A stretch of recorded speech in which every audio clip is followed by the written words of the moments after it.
drug abuse, cancer, measles, diabetes, AIDS, cancer.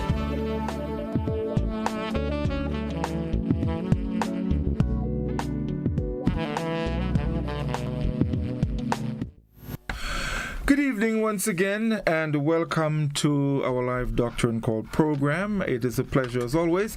We welcome all our viewers on GBN Television, channel 7 and 11, our listeners on K105 FM, and of course our friends on our Facebook page and our YouTube channel. This evening we have a very special program for you, of course, as part of Cancer Awareness Month. We're talking this evening with Dr. Hector Diaz. He's an oncologist, and so we're talking cancer. All right, and of course there are many different types of cancers, but of course this evening we would zero in on a couple of the main ones, and he will explain quite a bit to us, of course, and very interestingly and importantly we'll be using some slides as well to show you and to so that you better understand what we're talking about. All right, so it's a pleasure as always, and at this time let me say good evening, and Dr. Diaz, welcome to the program. Thank you, and good evening. It is a pleasure to have you, and of course as part of Cancer Awareness Month, that discussion is quite timely. Yes, I think it's important to work on this kind of issues, because it's something that is giving life to the Grenadians, and it's take life from them, and it's something that we have to work. Yes, indeed. So, cancer. We've heard that word so many times, and it's a word that when you hear it, you can't help but feeling scared. Let's talk about cancer. What is cancer? And explain to us what cancer is. Well, yeah, the word is scary, but like I say to my patients, that is not the end of the line, Right. Because, the medicine is being developed. We have a lot of advanced medication going on. We have new treatments. So it's not like everybody, because that's kind of like you say, that's a crash. Mm-hmm. Anytime that you say the person, something go wrong, just saying that something go wrong, or something is wrong, people the light of alert goes up. Yes. So everything goes on the way that you facing it, because when you are positive and you think it's more easy for us, like doctors and as a team, because the point is that in oncology we work as a team because we interact with everybody, with surgeons, with internal medicine, urologists, the hematologists. We interact with everybody. Mm-hmm. And then it's so important, gynecologists, it's so important, this kind of teamwork, because that's going to make this successful event. Uh-huh. Cancer, it's how that comes. Well, it's just one mistake. As I basically see it, it's just one mistake. Mm-hmm. We have a kind of cellular cycle going on every single minute. There are cells divide all the time. All the time, right? Yes. And the big issue on this is that one mistake make that the DNA change. What happened? For example, there are viruses that can provoke that damage on the DNA. Okay. For example, the HPV. Mm-hmm. HPV, it's considered like a sexual transmission disease, mm-hmm. but the 90% of the cervical cancers are related to HPV. To HPV. Right. So And what is HPV? It's just a virus. Right. It's a virus. That virus get and attack the cell. So make a change on the DNA.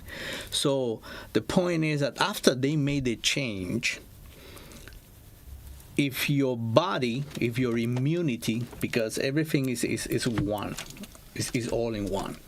If your immunity, your immune system is not well, it's not strong, it's not working at full capacity, he's not going to be available to detect that cells. Okay. So he's going to assume that is a normal cell that you are doing, dividing normal, and they're going to allow it to continue producing. And so it produces more abnormal cells. Because when we go into biology, if you remember, it's when we have that's the division that I am speaking to you. It's called mitosis. Right. So on one cell we get 2, from 2 we get 4, from 4 we get 8, 8, 16, and when we're gonna see multiplying, yes. When we're gonna see, but the point is that doesn't stop. It's constantly.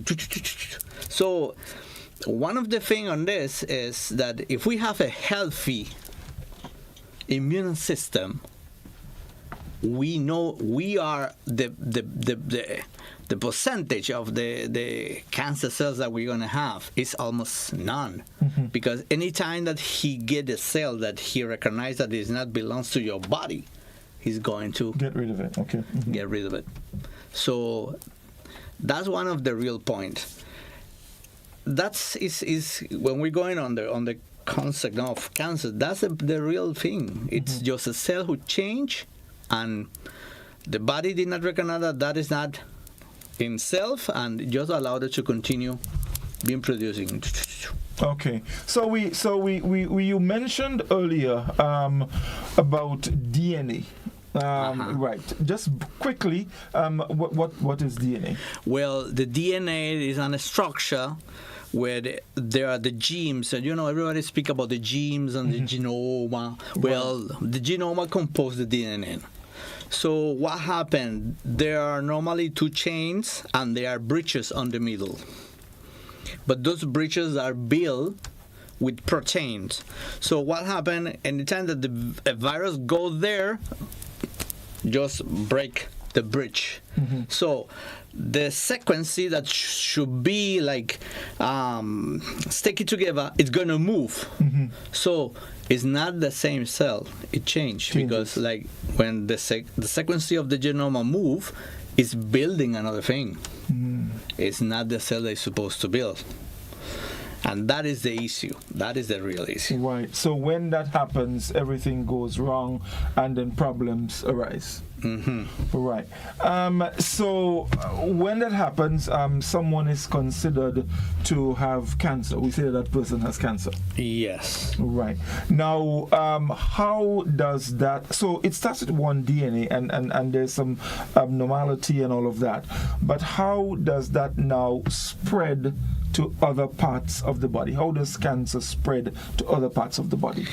Because normally when we are speaking about cancer, cancer have they have 3 ways to get spreading. One, it's by the stream. Cells get on the blood, and when they goes on the stream, they start to get everywhere. The other place is that they go by the lymphatic system. So that's how you see that, for example, in the breast, we have to check in the axillary area, because that's the station that we have, and normally those goes by the lymphatic fluid. So we're going to have, we search because we know that at some point we're going to find something there. The other way is like we call like infiltration. So it invade the tissue that is next to you. Okay. And start to conquer. And then all that became a big piece of tumor. Right. That's what we call. So it forms it forms a tumor, like a lump. All right. And we hear the term malignant tumors. What does that mean? If a doctor says that the tumor is malignant, what does that mean? That's cancer. That's cancer. Okay. Yeah. All right. Okay. So now cancer can affect just about every organ in the body. That's correct? Yes. Mm-hmm. It can be spread everywhere. Mm-hmm. Just let me do a quick quotation on the thing, because we are speaking about cancer, but we are just speaking about one tumor, or something solid. But we have another ones that really don't go that way, which is the blood. Mm-hmm. So those leukemias that we have, those type of cancers, because leukemia is a cancer. Right. So those type of cancers that we have, they really did not do what we call a solid tumor, because that's what we are looking for. Where is a solid tumor? So, but they infiltrate organs that they are next to them. And that's why you see that someone that have leukemia, well, they have lymph nodes, they have infiltration on the liver, or so. You're really not going to find the solid primary site, because there is not exist, it's on the blood. Mm-hmm. Mm-hmm. But you're going to find where he's doing the infiltration, and that's is a thing. But we normally, when we're speaking about the cancer, we normally try to track the primary site. Mm-hmm. Sometimes it's difficult. Sometimes we don't find it, because that's been it's coming on the lecture that you see sometimes that that's what we call on primary unknown. Right. We don't know where is it. We only find that there is a spreading in the lung or in the liver, but when we do a biopsy, that we're going to speak about that later, mm-hmm. when you do a biopsy, you're going to find that is a metastasis from another place. Maybe you're going to find it, maybe don't. Okay. Mm-hmm. It could be happen. It could be happen because it's been in box. It could be happen.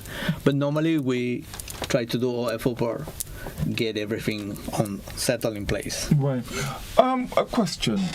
What would cause a doctor, for example, to start looking for cancer in someone? So I come to you, and for whatever reason, you may think that you need to screen me for that. What causes you to think in that direction? Well, normally we are getting signs. Mm-hmm. For example, it depends of the area that you feel the affection. We're going to get some signs. For example, you can come to me and you can tell me, "Dog, I have some issues when I pass in stools," mm-hmm. and I'm going to tell you, "Well, tell me what." Say, "Well, I have period that I have diarrhea, but I have another period that I have constipation," and I realize that sometimes I get in blood on the stools. So then I will start to question you. I say, do you have any family, relative, uncle, brother, your father, your grandpa, that they're suffering from colon cancer? Because that's one of the first things that I'm going to start to think. Mm-hmm. And after that, well, we're starting to start to search, with the different types of diagnosis that we have, to see if really I am in the way of that. All right. That. So you do your screening, and if based on the screening you notice something, what do you do then? Well, normally depends of the site. As we were speaking before, I get in touch with the surgeon who normally do the surgery. And for example, if we are speaking in terms of the colon, well, I try to prepare the patient for the surgery in terms of go and see the surgeon with everything done for the full study. So, and the study is going to be blood results. It's going to be a CT scan if there is possible. It's going to be an ultrasound. It's going to be chest X-ray. It's going to be an endoscopy, a colonoscopy that we say, that supposedly that going to say, well, we do the endoscopy and we realize that in the descending colon, for example, how many centimeters, we find a tumor. Okay, all right. So normally, when you study the patient and you get endoscopy, normally you do a biopsy, small biopsy, for confirm. What is a biopsy? When you say that you do a biopsy for confirmation, what is it that you do? What is a biopsy? A biopsy is just a small procedure that we do with a needle to get a piece of tissue, right? Which is something variable. Is about the size of what can I say? The pen, the container, the cartridge of the pen, the pen or so. Because what we do is just prepare that tissue in pathology, in anatomy pathology, and the doctor is going to see it in the microscope. So when it goes on the microscope, they're going to see if there are cancer cells there. So they're going to say, yes, it's positive. Right. And if we can have more information, he can say, yes, this is an adenocarcinoma, and he's going to give him more details. Details on it. So the biopsy would be able to confirm for certain whether there are cancer cells present. Yes. Right. Let's get a little more specific. And because one of the very common ones is breast cancer in women. Very common. Yes. I know we do have a slide with slide 11 that our guys can put up for us that shows us a little bit about the area where that can happen. So let's talk a little bit about the breast cancer and how that can happen and what you can actually feel. What do you feel for to identify that there is a need to probably do a biopsy or take measures? Well, that's good that you take that point, because that's something that is really hitting us here in Grenada. And we normally do in between from 35 to maybe 45 diagnoses per year, more or less about that. So it's something that is really moving here in Grenada. There's something that I normally explain to my patients, that when as a woman, when you every 28 days you have what we call the period, but that is just a preparation for get pregnant. Right. But at the end, that doesn't happen, because the women don't get pregnant every month. Right. So that doesn't happen. So what happened on the breast? We have breast tissue and we had fat tissue as well.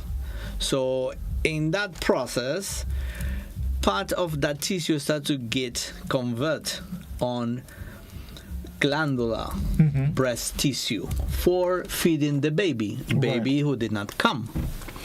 So as you can see there, I just mark a tumor, because the point is that if you realize, you're going to see that the tumor make a little lump, and that is what you're going to touch when you're doing the exam. Right. What happened? There are women that they have lumps, and those lumps are being there for a time. Yes, there are lumps and they are normal, because on the process, that tissue tried to go and feed the baby, and at the end, the pregnancy did not come, as I tell you, and that in those 28 days, that tissue tried to go back and be a normal tissue. But in that process, start another period again. So it get a zone that there is intermediate. You know, it's not a normal tissue, but actually it's not a breast tissue as well. So it's on the middle. It's just making the transformation all the time. So that's what we call dysplasia. And almost the 90% of the women in the world have dysplasia. Right. Which is the point on this? I keep in telling my patients that the first doctors that really knows everything are them.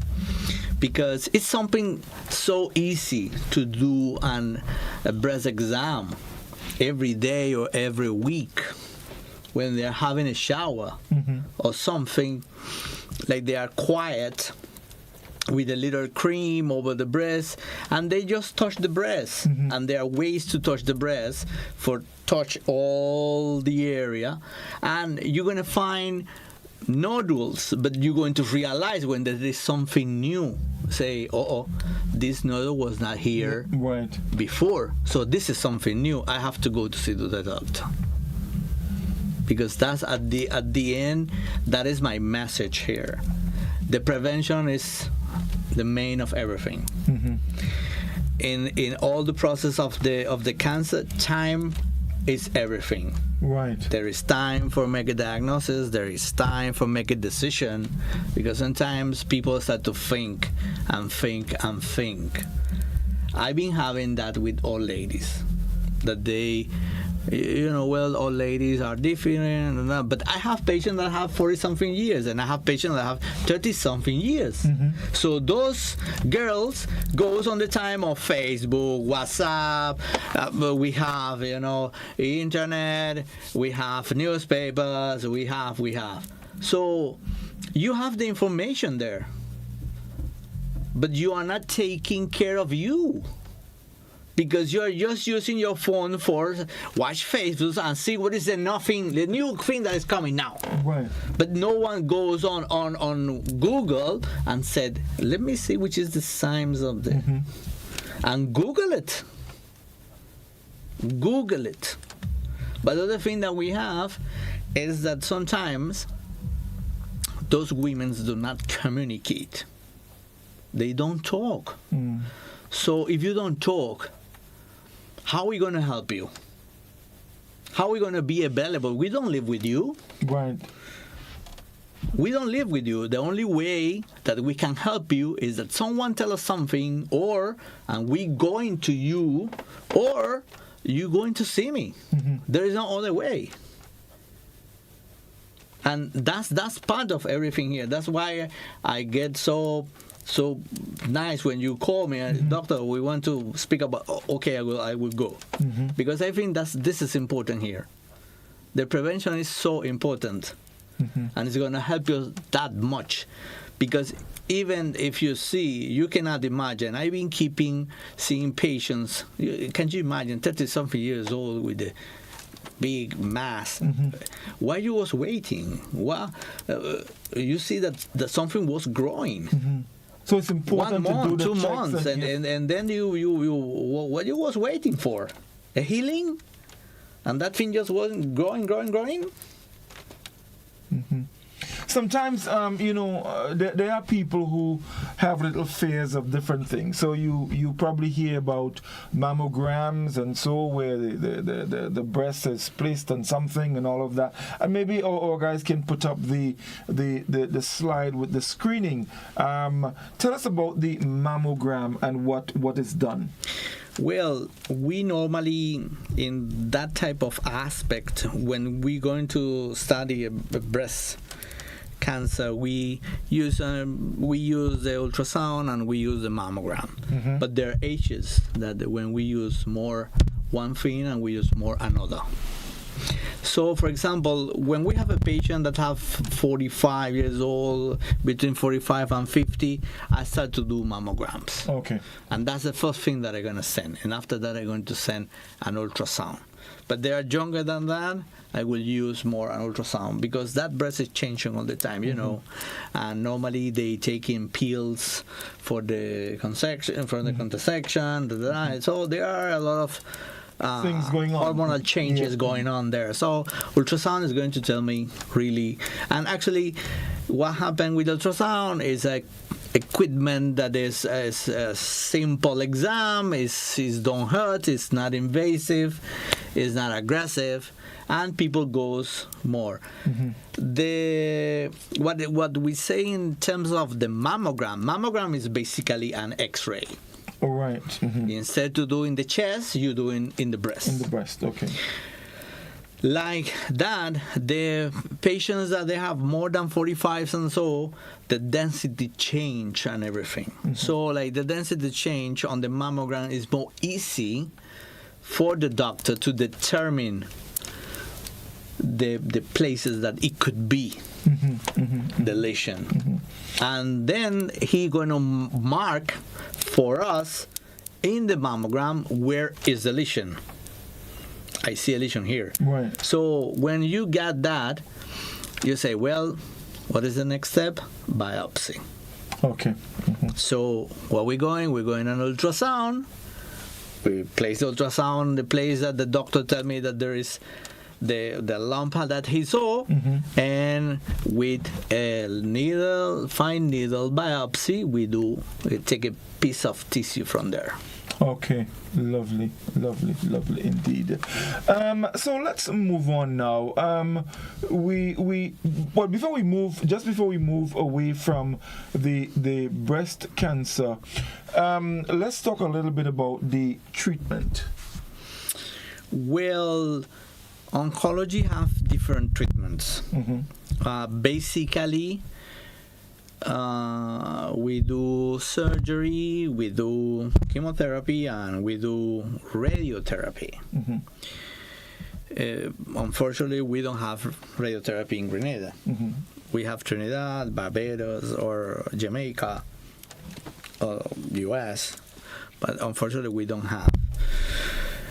But we can do surgery here. We can do chemotherapy here. So we have challenge, we have things that we have to work, but we try to get there. That's what.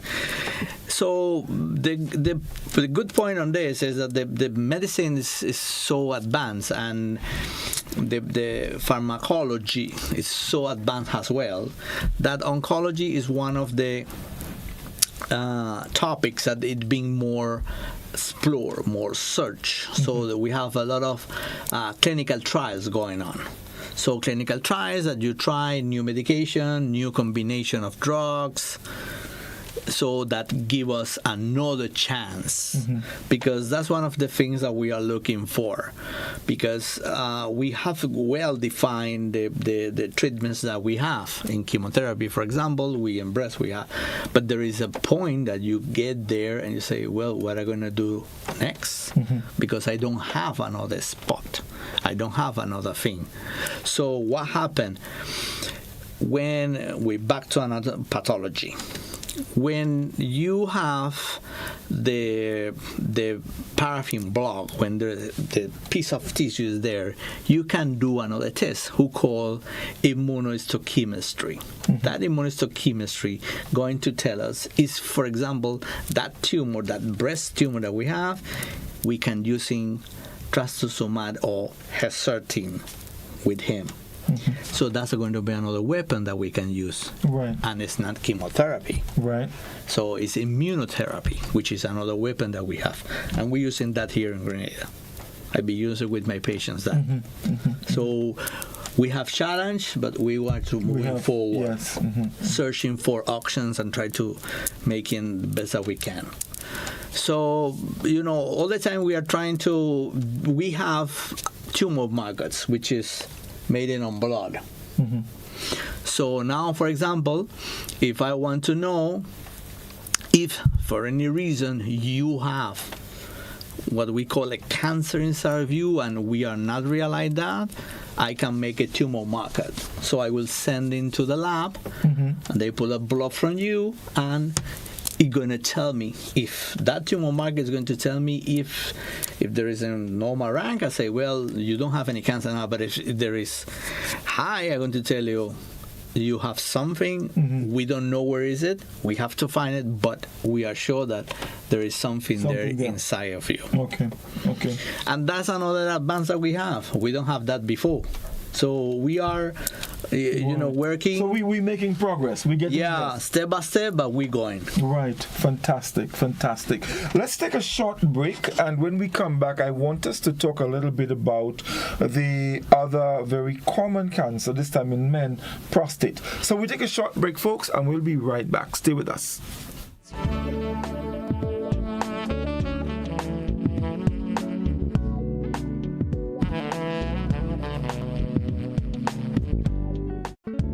The RKD Theatre and Grenada Cooperative Bank present Journey to Gold, written and directed by Ricardo Keynes Douglas. Journey to Gold brings to life 50 years of Grenadian politics through song, dance, and theatre. Join us at the Grenada Trade Center on Saturday, March 2nd at 8 p.m. and Sunday, March 3rd at 7 p.m. Advance tickets are $50, so get them now at Grenadian Optical, St. George's, and Spiceland Mall, Gittins Pharmacy, Grand Dance, and online at gotofet.com. See you on March 2nd and 3rd for Journey to Gold. Associate sponsor Judah Sound. This ad complements Hubbard's.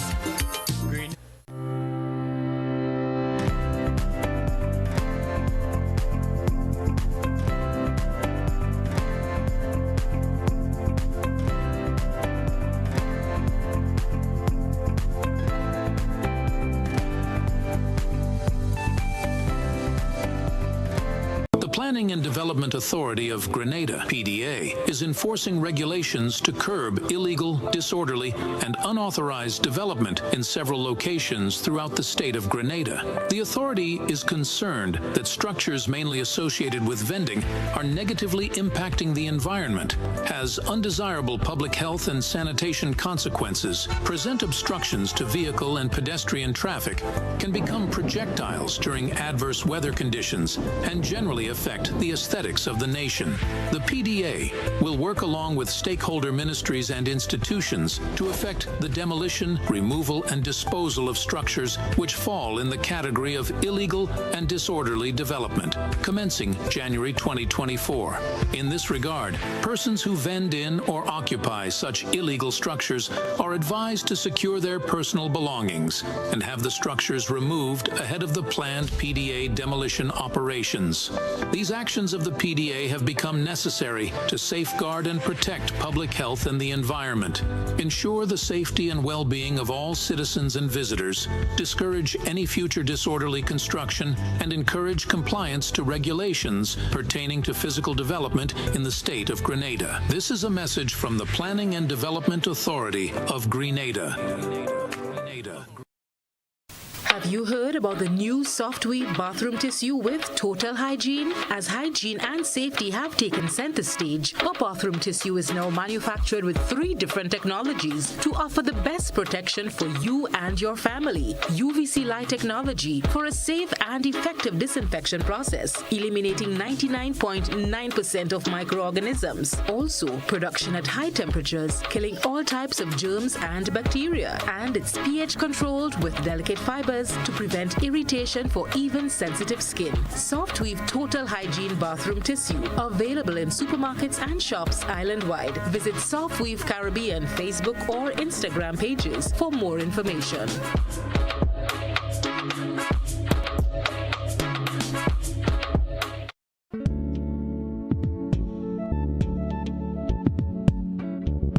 Drug abuse,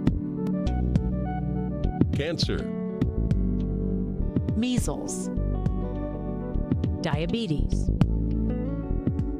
AIDS, cancer. Welcome back, everyone. It's Doctor on Call. Dr. Hector Diaz is with us. He's an oncologist, and so we're talking about cancer. Just some information on breast cancer we just spoke of there. And folks, we'll be taking a couple of calls from you in just a moment. We just want to get through, sharing the information, and then we're going to open our telephone lines. Dr. Diaz, we spoke a bit about the breast cancer. Let us move now to prostate, of course, in men, which is very, very common. Mm-hmm. We hear of prostate. Let's talk a bit about that before we get into the actual cancer. What is the prostate? Where is it located? Well, prostate is a gland. It's a gland that we have in in certain form controls the bladder.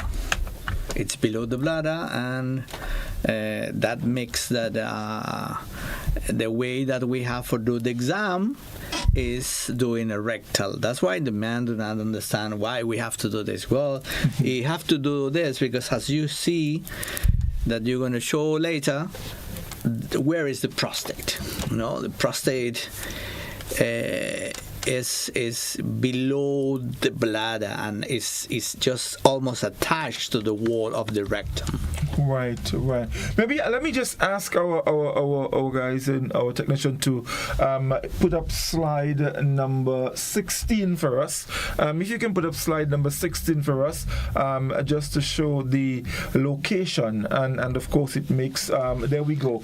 As you see, is the people normally do not know where the prostate is below the bladder, as you can see, and the basic way that we have for really check the prostate is just doing a rectal. It's just 5 seconds. It's not comfortable, may I say, but it's something very fast that we do. But we are trained. We don't spend 1 hour. It's something. But people do not imagine how important it's for us to do this, because that's one of the parts that is going to make us think that something is not well, and we have to go more deeper. Right. Some. I know there's also the blood test that is done as it relates to prostate as well. But why is it important? And there are a lot of men. There are a lot of men who are not comfortable doing the rectal examination. So can you just stress the importance? Why is it so important to do a rectal examination? It's an early detection of the prostate cancer, and actually, plus than that, helps the oncologist to find out the stage. Because that's something that we have all the time in clinic. Everybody goes and says, "Doctor, tell me which stage I have." So when you do the exam of the prostate, and you are available to like a board that we have to make an evaluation and be available to tell you, well, you have on a stage 2, you have on a stage 1, you have on a stage 3. So that's one of the ways. We cannot know if we don't do that. That's very important for us. Right. What are some of the symptoms? And slide 19 would help us there. What are some of the symptoms of prostate cancer? Well, normally we have patients that start with issues on the urination. Normally you have a patient that is telling you, "No, doc, I'm wake up now at night like 4 times," and you say, "But well, how much you was doing before?" I say, "No, maybe 1, maybe 2, but now it's 4 or 5 times." So we have an issue on the prostate there. It could be a cancer, it could be not, but it's something that is telling me I have to check. It's the alarm, as I was speaking to you. It's the alarm. The alarm is ringing. Something is not right. Trouble urination, having blood on the urine. Well, we have blood on the urine that is abnormal, so we have to check. Having blood on the semen, which is not normal. General pain on the back, because that's something that is being happening us, especially here in Grenada. We have men that for any reason, so someday they're not able to walk. And you say, "But what happened?" And then they say, "No, he have a prostate cancer." But that was not like that. He was having symptoms before, but he did not went to the doctor. Or maybe he was so afraid that did not even tell to a friend. Because sometimes I have patients that they come in with friends to the clinic. Right. No, I brought him because he was not feeling well. And it's a friend. It's not even the family. It's a friend. And sometimes people don't know the friendship. It could save your life. So they are not open. So that's something that I think that we have to work on it. Be open in those issues that we have concerning our health, because we are spending too many years in Grenada. People is dying young for no reason. Right. And we can work on that. We can make a difference.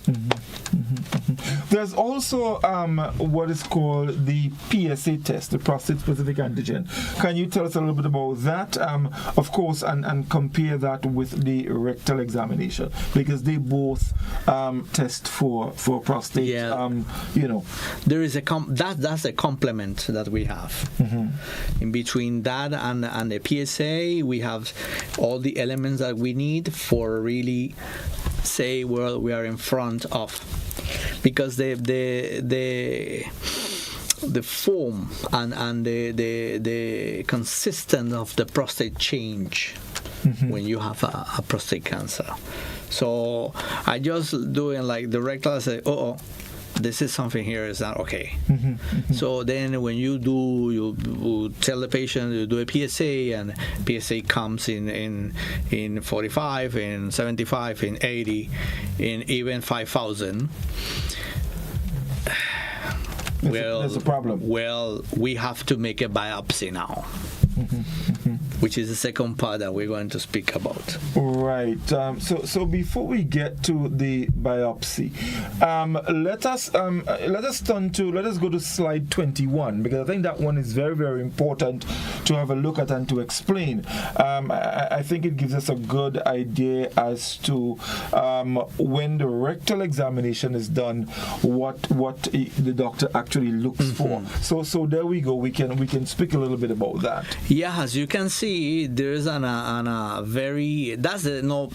normal screening that we do, and that's what we touch. We touch the form and the consistency of the prostate, searching for something harness or another form, and then that's gonna start, or we have to do something else. So then we start to do exams, we send the PSA, we send ultrasound, and the things start to come up.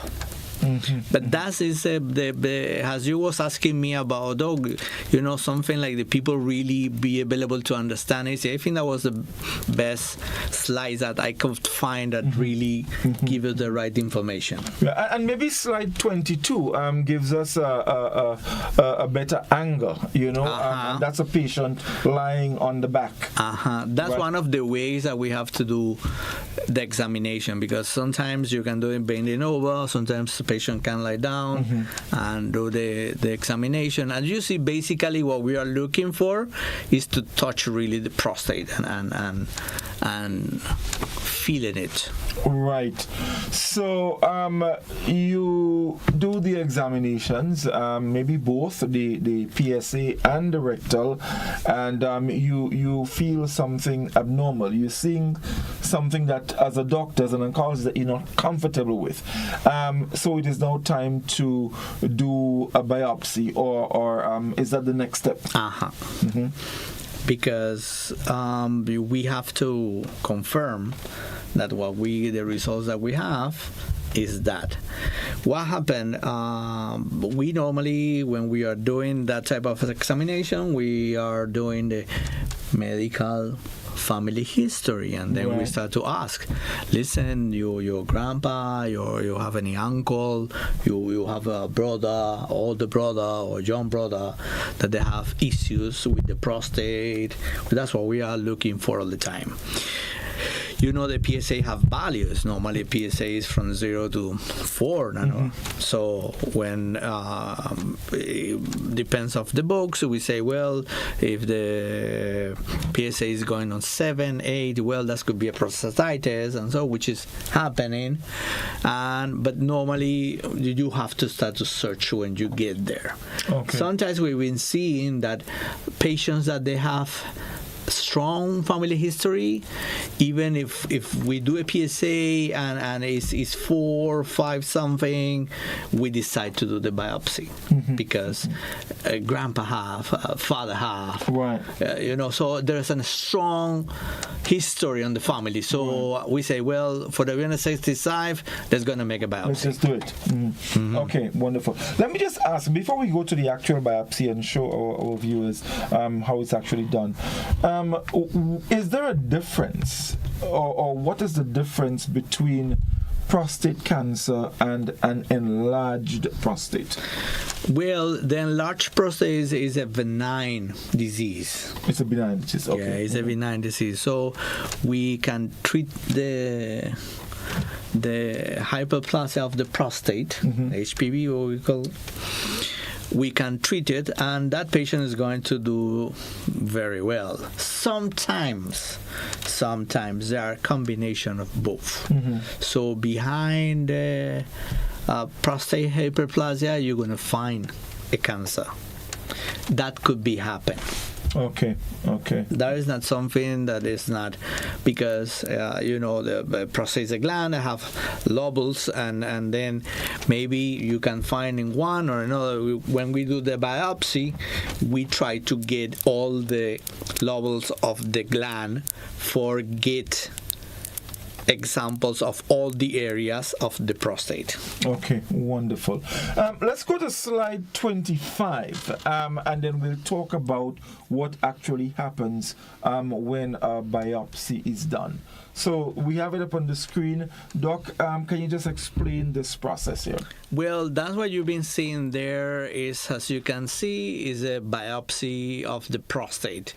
We normally when we have, in the place that I work, we do this on the ultrasound control. So it's gonna give us better approach on the biopsy. What you're going to see there is on a small needle that is just go, as you can see there, it just have a small area, and we get just a little piece of tissue of the gland. So the bleeding is minimum. Before that, we put anesthesia. Right. So the patient is not going to feel anything. So, but that's what we try to do. We try to get little piece of tissues of all the gland. And then what we do is send them to the lab to do the examination. Okay, wonderful. So once that examination is done and the lab returns the result, you're now in a better position to determine treatment. And in the case of prostate, because we did speak about breast cancer earlier, in the case of prostate, what kind of treatment do we have available? Well, here, as I said, one of the treatment in prostate is radiotherapy. We don't have, but we have surgery, and the prostate is like the breast, is hormone stimulant. So if we are available to control the hormones, that's gonna make to reduce the activity of the cancer. Well, in the case of that, we normally what we do as a simple surgery that we call orchidectomy. We try to remove the testicles because that's the 80% of the production of the testosterone that we have. So we try to reduce that, and then we have an 80% control with the orchidectomy. So the other 20% we try to do it by chemistry using pills. We use vicalotamide, we use other pills on the market that will help us to control that hormone status. Right. So let's just go back a little bit on the cancer symptoms, and I guess there's some general ones. I guess in the case of women, and in the women's case, you have the cervical. Oh yes, we were speaking about that. Yes, cervical cancer as well. That is something that is fairly common as well. Just some quick symptoms of that? Well, normally one of the things that we encourage the women is to do the pap smear. The pap smear. Okay. Because pap smear is something that they're going to give us a quick results, something very fast. There are symptoms, and for example, pelvic pain, bleeding, discharge from the vagina, which is not normal. It could be another symptoms. When they have relations, she can feel pain, and so, which is something that call our attention. But my special, real, what can I say? My real tough one, number one here is to encourage the women to do the pap smear. The pap smear. Okay. It's been a problem for us. Try to convince the women to do the pap smear. You can find a woman that she deliver, and you say, when was your last pap smear? Oh, 4 years ago. Why? How often should a woman do the pap smear, and between what ages? Well, remember, like when we were speaking before the start of the program, I think we were speaking about the HPV. HPV is what we consider at this point in time sexual transmission disease. Yes. There are a lot of women that have HPV and they don't know. No, they don't know. Okay. How is the way to know? Pap smear. Pap smear. Because the point is that we know that the more than the 90% of the cancers that we have, cervical cancers that we have, they are provoked by the HPV. So it's so simple. It's a little discomfort, but it's just 5 minutes, and it's just one time in a year. You know, it's something. It's your health what we are speaking about here. It's not something, it's your health. If you lose your health, you lose everything. So it's something, we try to make education on them. We have to even speak with the speculums, for they realize that it's not something that is going to hurt. It's not something that have what we call it's sharp or nothing like that. It's designed for not make harm to the women. And the taking the example is so easy and so fast that I don't know why it's so difficult. And we have young women, 20-something, 40-something, that they have a sexual active life, and you've been done. No, I never do that in my life.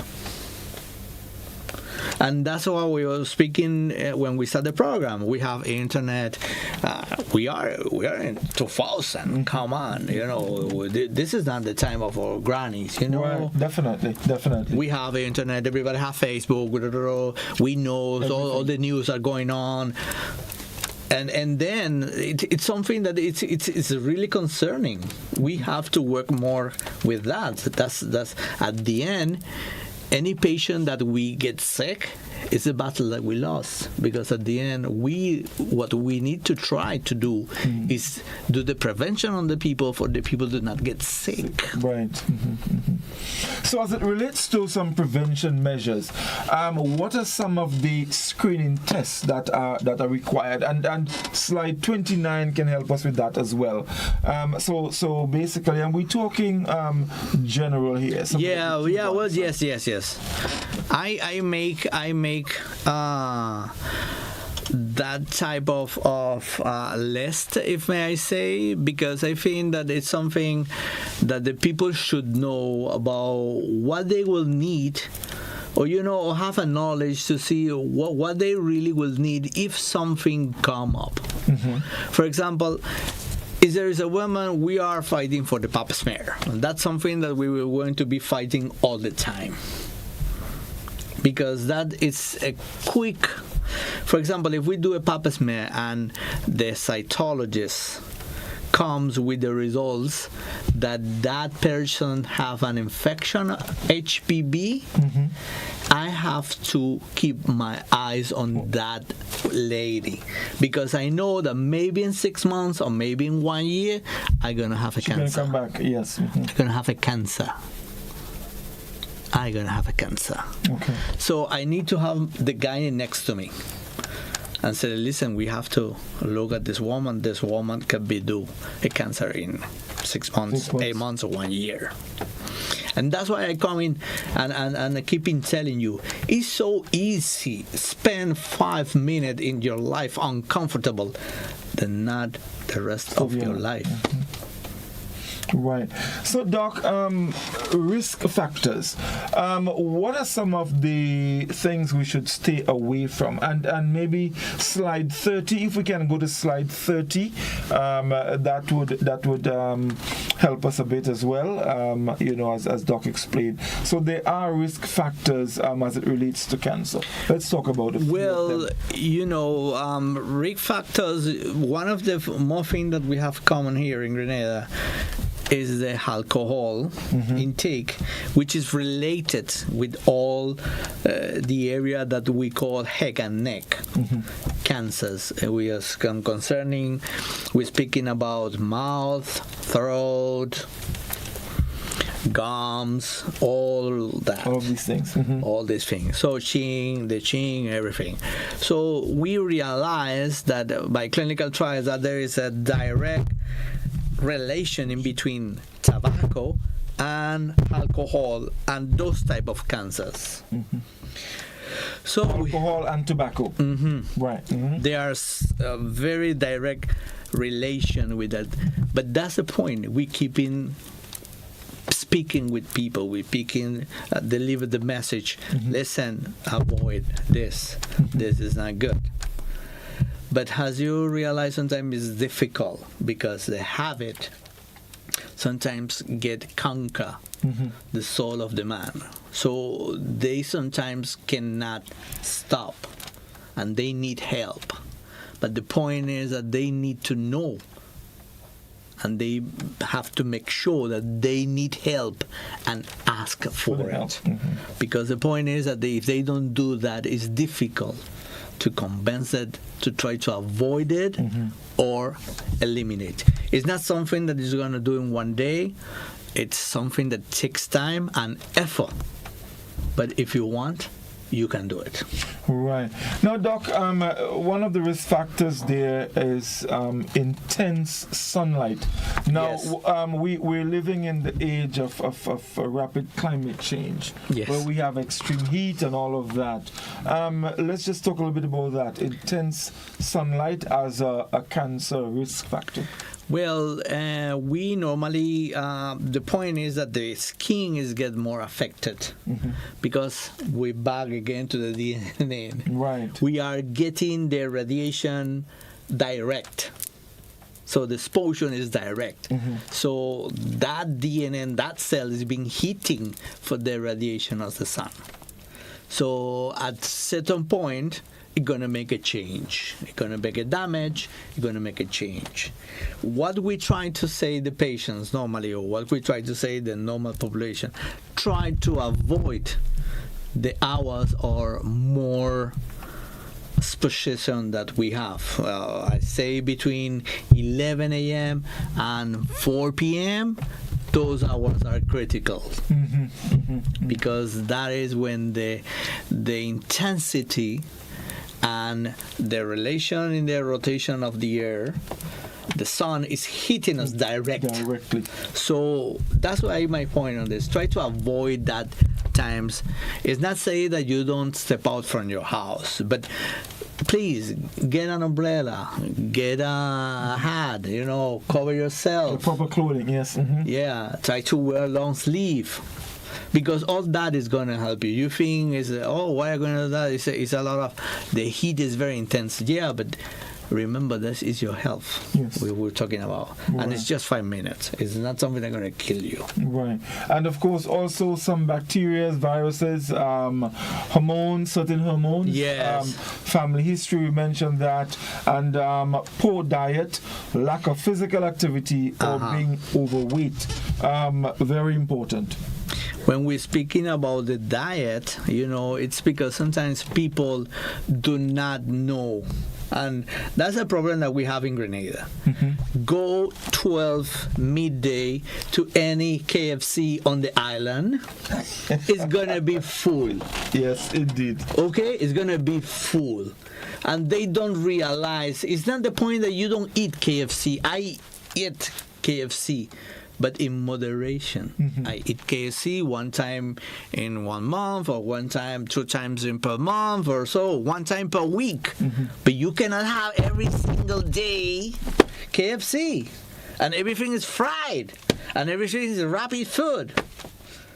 That is something that if you don't realize that type of diet, at the end it's going to destroy your colon. Yeah, and slide 33. Can you put up slide 33 for us, just so that our viewers can have a little idea as to what is appropriate and inappropriate as it relates to diet. So slide 33 can help us with that. So the 33, slide 33, there we go. So there we can see on one side the fresh fruits and vegetables. We can see some carrots, some tomatoes, boiled eggs, and so on.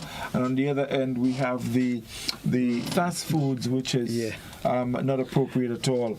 And these I want to make a point. I'm not making a crusade against KFC.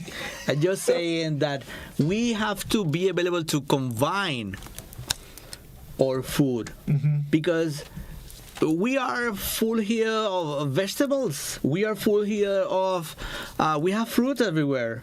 We have vegetables everywhere. We need to get more vegetables on the diet. We need to get more fruit. Because, for example, the other day I was seeing an old lady, and the family was making a very unusual comment, but very wise.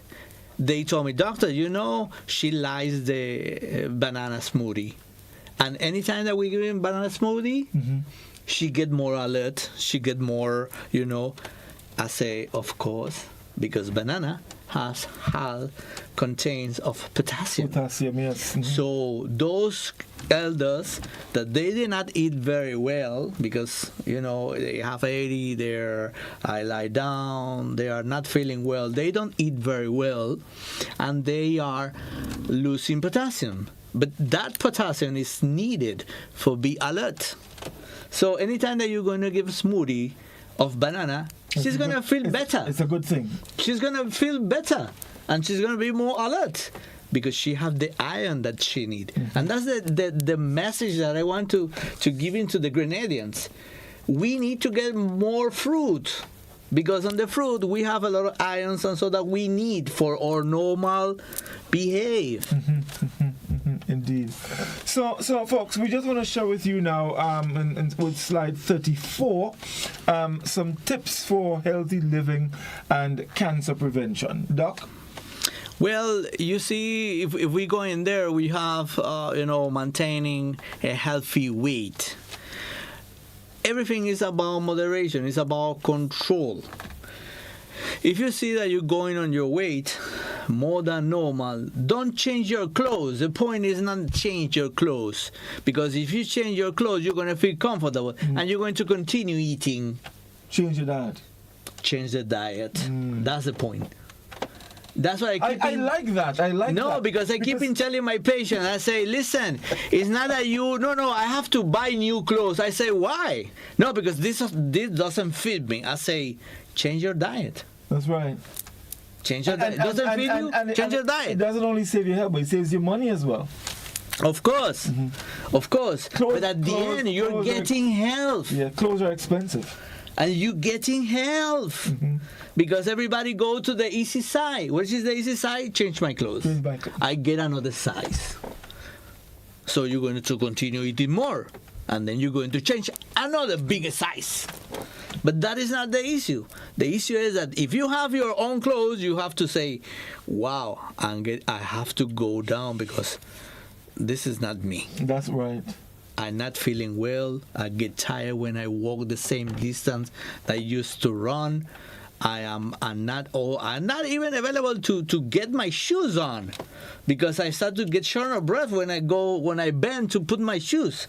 So that start to make you think. So do not change your clothes. Change your diet. Change your diet. Do some physical activity. Right, and of course, if you engage in at least 30 minutes of moderate to vigorous physical exercise, that would also help. Eat at least 5 servings of fruit and vegetables a day. Choose whole grains instead of refined grains and sugars. Yes. And limit, very important, limit consumption of processed and red meats.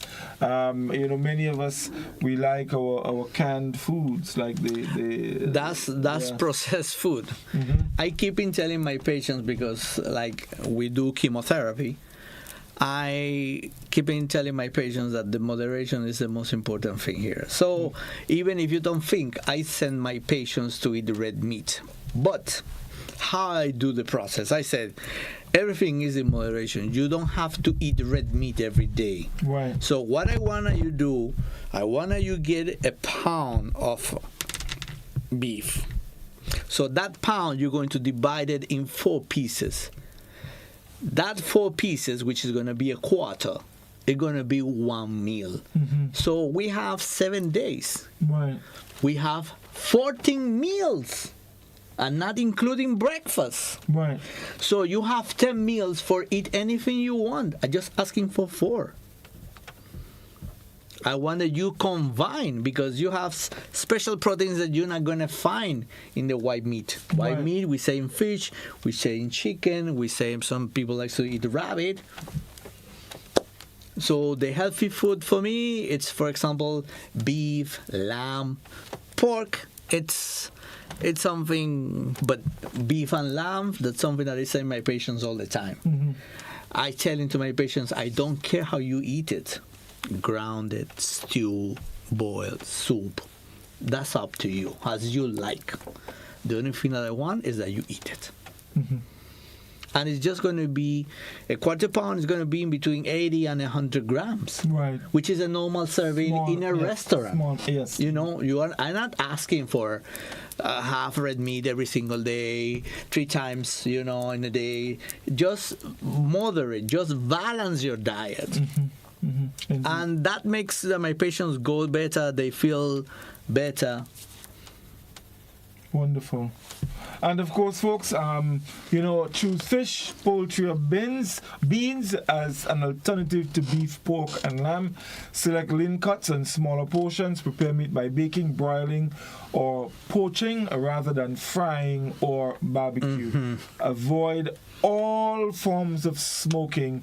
Limit alcohol use and avoid risky sexual practices. Yes, these behaviors really does not help at all. All right, Doc, I think this is very important. Slide 39. Let's just fast forward to slide 39, and of course there is a message for each and every one of us. So give us slide 39, and we can all take this message, and then we would go to our telephone a little bit. We're looking for slide 39, please. If we can get that up on the screen, so that all can get that message. Yes, indeed. So slide 39, Doc. Well, that's the message that we really want to deliver. We want that everybody really make conscious of what we are facing. Cancer is hitting us very hard in Grenada. It's the first cause of death that we have. So we need that everybody make a small effort. And then with that small effort, if we join it together, it's going to be the successful that we want. But everybody have to do his part. Yes, indeed. And finally, slide 40, a little bit of inspiration. Instead of giving yourself reasons why you can't, give yourself reasons why you can. I'm doing it because I can. I can because I want to. I want to because you said I couldn't. I could not. Yeah. Very, very interesting. Doc, we've been through quite a bit. So what we're gonna do is open the telephone lines for a bit. I know we will have some callers and some questions, and so let's go to the telephone line and take our first call this evening. Doctor and call, good evening. Yeah, Doctor, good evening, and you guys, good evening. Yeah, I heard the doctor talking about prostate and cancer and other things. But I know that you have people who live how much years, many years of upper years, like to the doctor treatment and his medication and the tablets and whatever. That cannot solve the problem towards prostate. No, it have herbs. They call dandelion and the stickles nettles, which is a big duty lift. It'll be all about in lands and the couple. We have to keep drinking it, and a lot of us that we keep drinking it, and there's no problem with our prostate, because even this afternoon, the one farmer asked me, tell me about this same dandelion and this zuti, which is a big leaf, and the bitter phase is very, very good for the prostate. So let me try to drink it and use it, and let me try to melt whatever coming in our system. Okay, thank you very much, caller. Thank you for your contribution.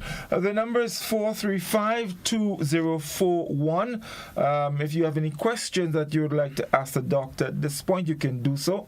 The number again, 435-2041. That's the number you can call.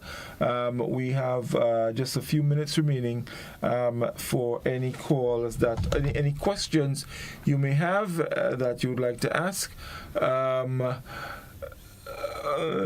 So let me just go in the meantime to our WhatsApp platform.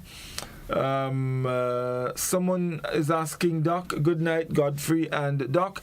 I would like you to explain multiple myeloma for me, please. Thanks. Well, multiple myeloma is what we call blood disease. Blood disease. And well, like it is a blood disease, we have to do a big searching, because we have a few parameters that we have to considering for make the diagnosis. In all the investigation that we have to do for get the diagnosis of a multiple myeloma, we have to do what we call a bone marrow. The bone marrow is another biopsy. So we take a piece of the metal that is being on the bones that produce three types of cells: the platelet, the white cells, and the red cells. So all that is going to be analyzed. It's being seen by an anatomopathologist, and that depends of the amount of the monoclonal cells that they see. They're going to tell us if that is positive or not of the multiple myeloma. Okay. The multiple myeloma also have treatment. We using steroids for the treatment, and we use another medication that is called Baltimex, that is called Velcade, that is very advanced, and we have good results. Multiple myeloma, it's something that you should not take in like I'm gonna sit and wait, because one of the first organs that get affected are the kidneys. Kidneys with multiple myeloma. So when we have that, it's difficult for everybody, because I don't know if people can understand, and that's one of the issues that I have with my diabetic patients. I keep in telling them, if we lose your kidneys, we going on dialysis. Right. And the dialysis is just the starting point for a transplant. So we should not allow to get there. So that's one of the things that we have. That one of my fears. Anytime that I have a multiple myeloma patient, I all the time are checking for kidneys, because that's one of the things that get damaged, and after that get damaged is just on the start of climbing issues, and it is a little complicated. Okay, wonderful indeed. All right, the number 435-2041. That's the number you can call with your questions. Remember, folks, we don't have much time remaining, so if you need to get through your question, you need to do so right now. The number again, 435-2041. Give us a call, and then we will be able to accommodate you. Let's go to the telephone and see who's with us. Doctor and call, good evening. Hello, good night. Yes, good evening, caller. Yes, I'm wondering, where can I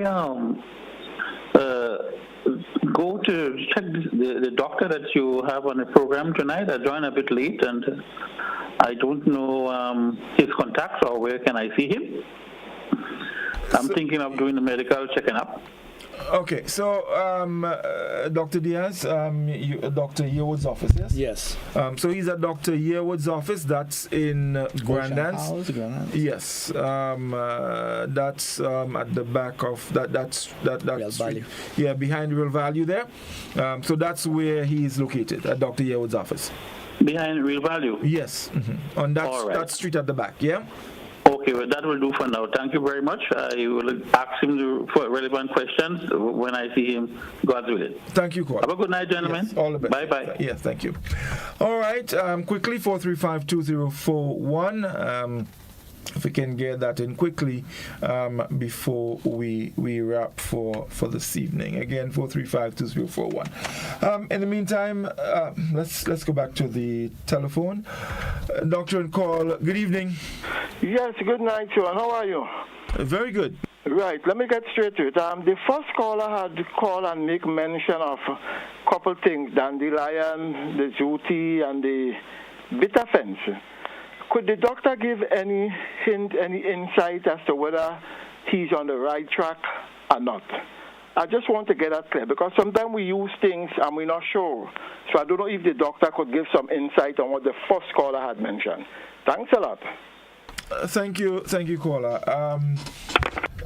Doc, he is asking about, there's a caller who mentioned some herbs. Yeah, we really are not against the alternative medicine. I use in alternative medicine with my patients. I really don't have too much experience on that type of issues. I know that our ancestors, the grandpas, and say they was taking that when they have issues and they went better. Right. If I don't see that could be a real issue if by the popular experience is being proved that he have some good, some good behave on the prostate, that's fine. We can use it. But that doesn't say that because I'm taking herbs, I don't have to go to the doctor, or I don't have to do nothing else. Right.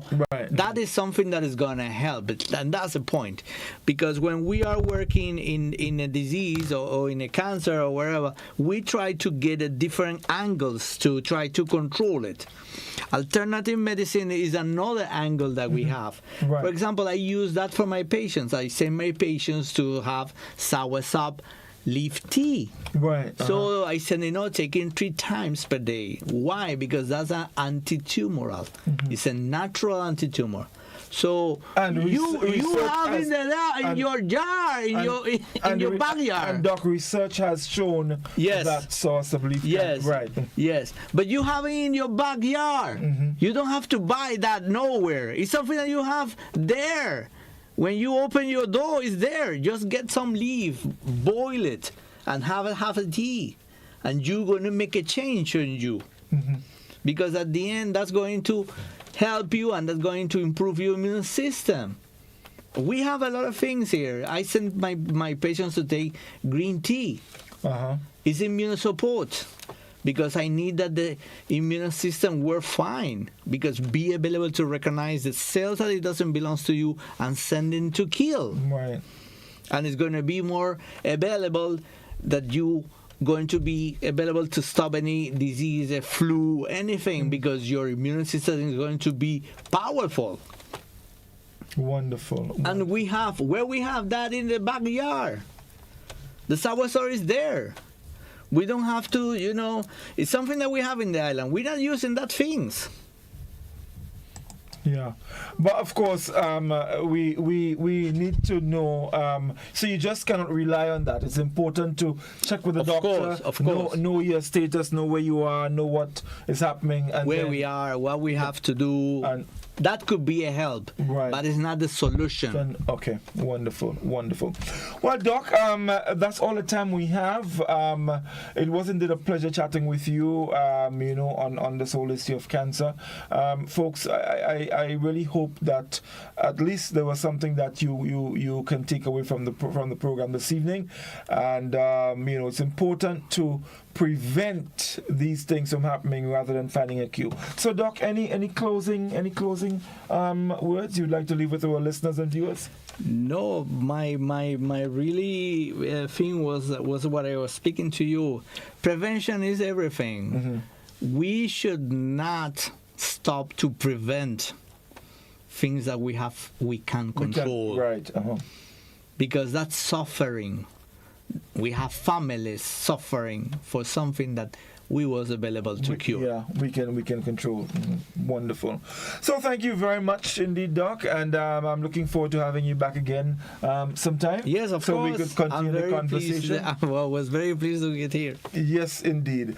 Well, we thank you all, everyone. Thank you for your calls. Thank you for your contribution. We look forward to always hearing from you.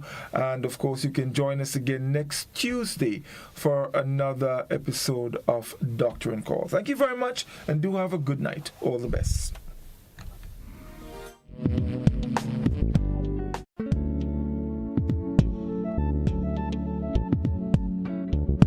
Drug abuse, cancer, measles, diabetes, AIDS, cancer,